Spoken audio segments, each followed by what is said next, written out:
Hindi raw dumaan sa due process ang ginawang pagpapatalsik kay Davao del Norte Governor Edwin Hubahib. Ito mismo ang ikinasasama ng loob ng gobernador kasunod ng pagsabing dapat ay inimbestigahan muna siya sa mga kasong ipinupukol sa kanya bago man lang siya tinanggal sa pwesto. Naniniwala siya na malaking bagay ang pagpayag niyang isagawa ang maisog rally sa Davao del Norte para pag-initan siya ng Administrasyong Marcos. Ito po, kasama yan kasi malaking involvement talaga dahil ito nga sa coming na hakbang maisog rally na ganapin ngayong April 14 dito sa sports complex ng Davao del Norte, Capitol Ground, ay dahil dito, ito biglang lumalaki ang umuusbong ang init laban sa akin.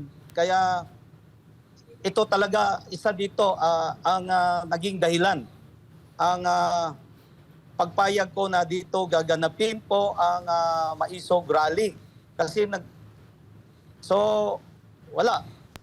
Kasi by constitution naman, alam na po natin na walang pwedeng makapigil sa taong bayan kung magkaroon sila, kung may gusto silang iparating sa gobyerno natin. At yan po ay freedom of the press at lalo na sa atin na lingkod bayan. Sa katunayan, ang bagong talaga ng Administrasyong Marcos na si Vice Governor Oyo Uy bilang kapalit ni Hubahib ay agad na pinag-utos ang pagpapatigil sa mga rally na isasagawa sa Davao del Norte. Hindi siguro nila naisip yan na mas lalong magalit ang taong bayan.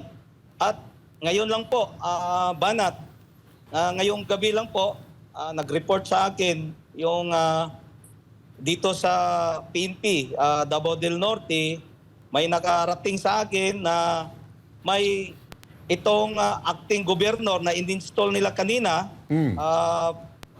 Vice Governor Oyoy, ito, kalyado talaga nila ito, ay nag-order na sa PNP na i-disperse na ang lahat na rally dito sa Davao del Norte. Hindi payagan dahil wala daw mga permit. Kung may maggawa ng rally, hanapan ng permit. Pag wala, ay kailangan i-disperse daw.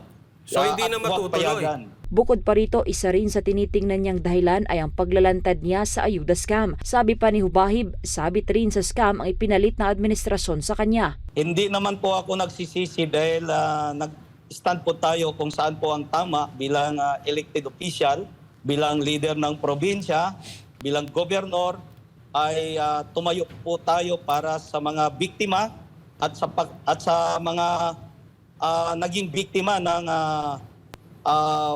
ayuda scam dito sa probinsya. At ito pang in-install nila ay involved ito, kasama ito sa naimbestigahan. Kasama yung kanyang mga tauhan, yung talagang right hand niya, yun ang kumukuha sa mga pera. Alam nyo, kinakausap nila ko nung na-expose ko na itong problema na to.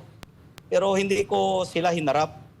Nag-invite sila sa akin na kausapin ako at ang nag-invite pa sa akin ay staff ni Sab Anton Lagdamio. Pumunta siya ng Tagum para kausapin ako at after na-expose ko itong ayuda scam. Pero hindi ko hinarap.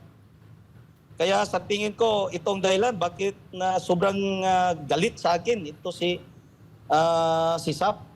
Gusto ring paimbestigahan ni Hubahib yung mga nasa likod ng pamumudmud ng pera dahil marami sa kanyang mga kababayan ang naloko. Sa katunayan nga raw ay may namatay pa matapos na hindi matanggap ang eksaktong ayuda mula sa gobyerno. Kaya nga, dapat ito, tanungin natin sinong utak dito kasi lahat ng dinidistribute dito na pera ay galing sa Tingog Party List. Ang laki pa ng mukha nila. Yung mukha nila, Tingog Party List, ang nakalagay doon sa tarpaulin.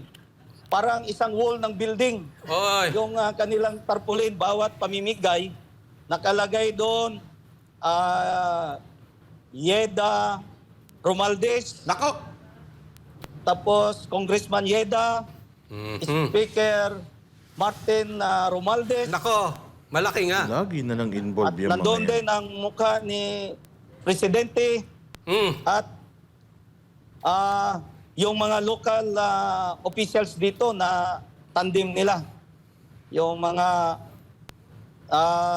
kanilang mga political elected dito sa Davao del Norte. Sa kabila naman ang kinakaharap ngayon ng gobernador na nawagan pa rin ito sa taong bayan na maging mapagmatyag at huwag hayaang mapunta lamang sa wala ang narating ng bansa noong panahon ni dating Pangulong Rodrigo Duterte. Bilang gobernador ng Davao del Norte, ang masabi ko po na dapat ay tayo ay maging vigilant. Ito po at kailangan nakabantay tayo sa mga nangyayari ng ating bansa ngayon. At huwag po nating payagan na ang ating bansa ay bumagsak at mapunta lang sa wala ang pinaghihirapan ng ating dating Pangulo, Pangulong Rodrigo Roa Duterte. Malaki na po malayo na po ang narating ng Pilipinas. Kaya huwag po natin sayangin kung ano po ang narating ng ating former president.